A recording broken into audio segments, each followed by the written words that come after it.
نحمدہ ونصلی علی رسولہ الکریم اما بعد فاعوذ باللہ من الشیطان الرجیم بسم اللہ الرحمن الرحیم۔ پردے میں رہ کر مجھے سننے والی میری ماؤں اور بہنوں کو السلام علیکم ورحمۃ اللہ وبرکاتہ۔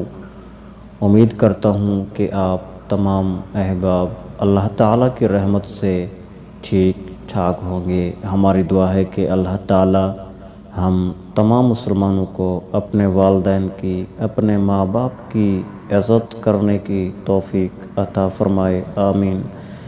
پیارے دوستو، آج میں آپ کو سورۃ الیاسین کا ایک بہت ہی آسان اور مختصر سا وظیفہ بتانے جا رہا ہوں، جس کے کرنے سے آپ کے رزق میں انشاءاللہ تعالی اللہ تعالیٰ کے حکم سے بے پناہ اضافہ ہو جائے گا۔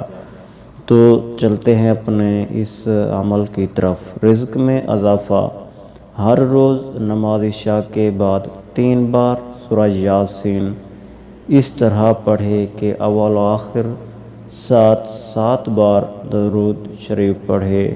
سورہ مبارکہ پڑھنے کے بعد اللہ تعالیٰ کے حضور میں رزق کی فراوانی کے لیے التجا کرے۔ اس عمل کو روزانہ کا معمول بنا لے گا تو اس کی برکت سے چند دنوں میں ہی مالدار ہو جائے گا اور رزق میں بے پناہ اضافہ ہوگا اور رزق کی تنگی دور ہو جائے گی انشاءاللہ تعالی۔ اور اس عمل کے ساتھ ساتھ آپ نے 5 وقت کی نماز پابندی کے ساتھ ادا ضرور کرنی ہے اور اپنے ماں باپ کا حق ادا ضرور کرنا ہے، اپنے والدین کی، اپنے ماں باپ کی عزت ضرور کرنی ہے، تاکہ آپ کا والدین، آپ کی والدہ آپ کے لیے دعا کرے، تاکہ ان کی دعا قبول ہو اور آپ پر ان کی دعا کا اثر ہو۔ جزاک اللہ خیر۔